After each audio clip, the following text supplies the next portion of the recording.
வணக்கம். டிஃபரன்ஷியல் சமன்பாடுகள் இந்த பேரை கேட்டாலே போதும், கணக்குனாலே ஒரு பயம் வந்துடும் இல்லையா? ஆனா ஒரு நிமிஷம் யோசிச்சு பாருங்க.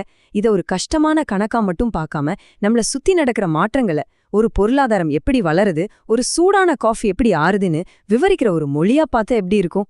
வாங்க, இந்த உலகத்தையே புரிஞ்சிக்க உதவுற இந்த புதிய மொழிய நாம சேர்ந்து கத்துக்கலாம். சரி, இந்த அத்தியாயத்துல நம்மளோட பயணம் எப்படி இருக்க போதுன்னு ஒரு சின்ன முன்னோட்டம் பாத்திரலாம்.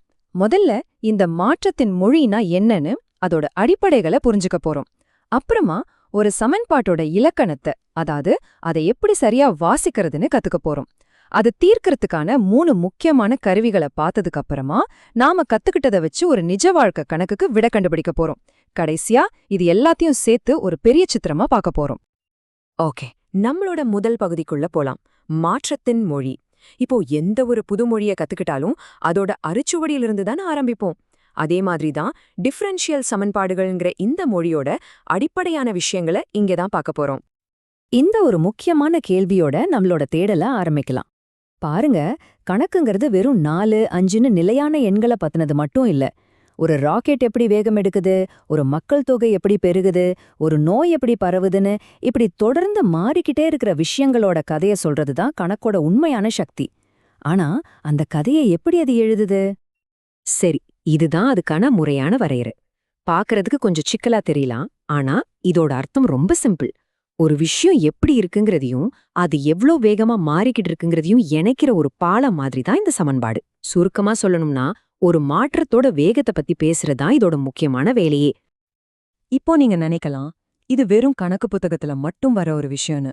ஆனா நிஜம் அது இல்ல. நீங்க இங்க பாக்குற மாதிரி ஒரு பாக்டீரியா கூட்டம் எப்படி வளருதுன்னு கணிக்க உயிரியல்ல இருந்து, பங்குச்சந்தை எப்படி ஏறி இறங்குதுன்னு தெரிஞ்சுக்க பொருளாதாரம் வரைக்கும், ஏன் இந்த பிரபஞ்சம் எப்படி இயங்குதுன்னு புரிஞ்சுக்க இயற்பியல் வரைக்கும், எல்லா இடத்துலயும் இது ஒரு முக்கியமான கருவியா இருக்கு. இப்ப நம்மளோட அடுத்த பகுதிக்கு போகலாம். எந்த ஒரு மொழியோட எழுத்துக்களையும் கத்துக்கிட்ட பிறகு அதோட இலக்கணத்தை, அதாவது கிராமரை தெரிஞ்சுக்கிறது ரொம்ப முக்கியம் இல்லையா?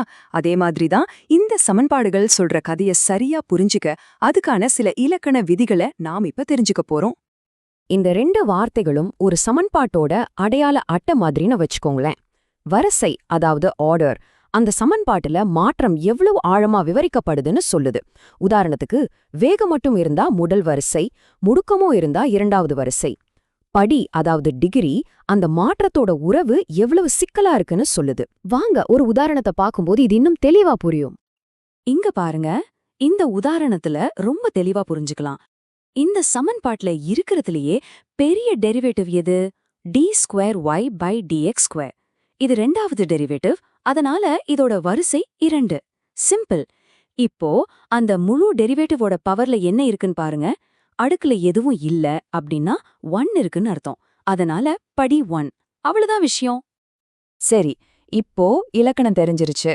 அடுத்து இந்த மொழியில இருக்கிற புதிர்களை விடுவிக்க, அதாவது சமன்பாடுகளை தீர்க்க என்னென்ன கருவிகள் இருக்குன்னு பார்க்கலாம். எப்படி ஒவ்வொரு போட்டுக்கும் ஒரு குறிப்பிட்ட சாவி இருக்குமோ, அதே மாதிரி ஒவ்வொரு விதமான சமன்பாட்டுக்கும் சில குறிப்பிட்ட தீர்வு முறைகள் இருக்கு. அதுல 3 முக்கியமான கருவிகளை நாம இப்போ பார்க்க போறோம். இதுதான் நம்மளோட முதல் கருவி.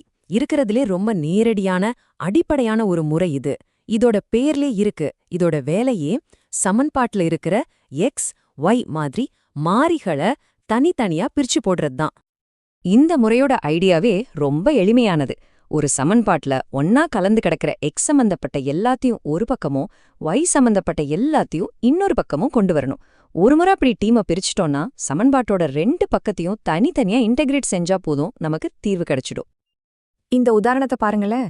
ஆரம்பத்துல சமன்பாடு கொஞ்சம் குழப்பமா எக்ஸ், ஒய் எல்லாம் ஒன்னா கலந்துருக்கு. ஆனா மாறிகளை பிரிக்கிற முறைய பயன்படுத்தினதுக்கு அப்புறம் பாருங்க, ஒரு பக்கம் ஒய்யும் டிஒய்யும், இன்னொரு பக்கம் எக்ஸும் டிஎக்ஸும் எவ்வளோ அழகா பிரிஞ்சு வந்துடுச்சு. இதுக்கப்புறம் இதை தீர்க்கிறது ரொம்ப சுலபம். இதுதான் இந்த முறையோட சிறப்பு. நம்மளோட 2வது கருவி ஒருபடித்தான சமன்பாடுகளுக்கானது. சரி, எல்லா நேரத்திலையும் மாறிகளை அவ்வளவு எளிதா பிரிச்சிட முடியாது. சில சமன்பாடுகள் கொஞ்சம் பிடிவாதமா இருக்கும். அந்த மாதிரி நேரங்கள தான் இந்த முறை நமக்கு கை கொடுக்கும். இந்த முறையோட தந்திரமே y = vx அப்படிங்கிற ஒரு சின்ன ஆனா ரொம்ப புத்திசாலித்தனமான பிரதியிடல் தான். இது ஒரு மேஜிக் மாதிரி வேலை செய்யும். இந்த ஒரு பிரதியிடல நாம செஞ்ச உடனே பிரிக்கவே முடியாதுன்னு நினைச்ச ஒரு கடினமான சமன்பாடு நமக்கு ஏற்கனவே தீர்க்க தெரிஞ்ச எளிமையான மாறிகளை பிரிக்கும் முறைக்கு தானா மாறிடும். இப்போ நாம பார்க்க போறது 3வது கருவி. இதுவும் ரொம்ப சக்தி வாய்ந்த ஒரு முறை. முதல் வரிசை நேரியல் சமன்பாடுகளை தீர்க்கிறதுக்குன்னு ஒரு சிறப்பு திறவுகோலை பயன்படுத்துற ஒரு டெக்னிக் இது. இங்க தொகையீட்டு காரணி, அதாவது இன்டகிரேட்டிங் ஃபேக்டர் அப்படிங்கிறது தான் அந்த மேஜிக் திறவுகோல்.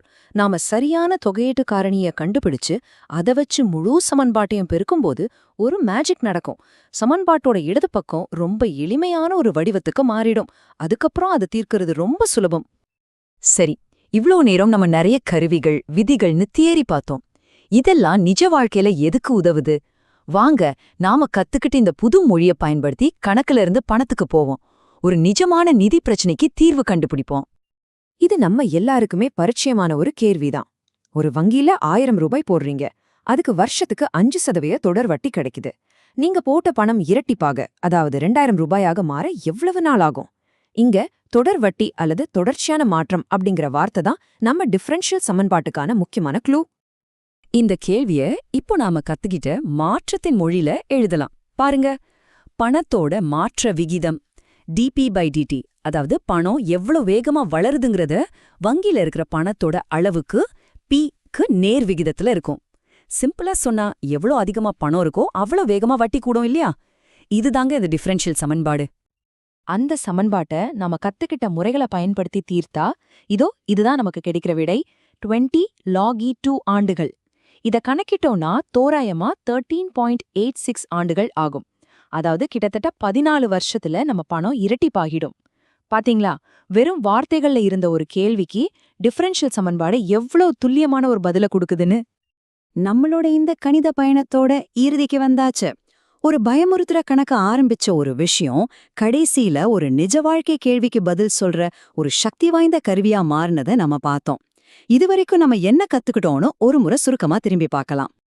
சுருக்கமா சொல்லணும்னா, டிஃபரன்ஷியல் சமன்பாடுகள் வெறும் எண்கள் இல்ல, அது மாற்றத்தை பத்தி பேசுற ஒரு மொழி.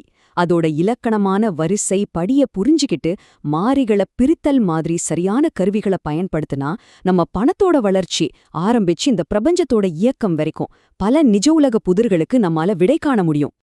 இந்த விளக்கத்தோட இறுதியில உங்களுக்கான ஒரு சின்ன கேள்வி. இந்த புதிய கணித கண்ணாடிய வச்சு பார்க்கும்போது உங்க உலகத்துல, அது நீங்க தினமும் குடிக்கிற காஃபி ஆறுற வேகமா இருக்கலாம், இல்ல உங்க வீடு செடி வளர்ற வேகமா இருக்கலாம், எந்த மாற்றத்தை ஒரு சமன்பாடா விவரிக்கணும்னு நீங்க ஆசைப்படுறீங்க? யோசிச்சு பாருங்க. நன்றி.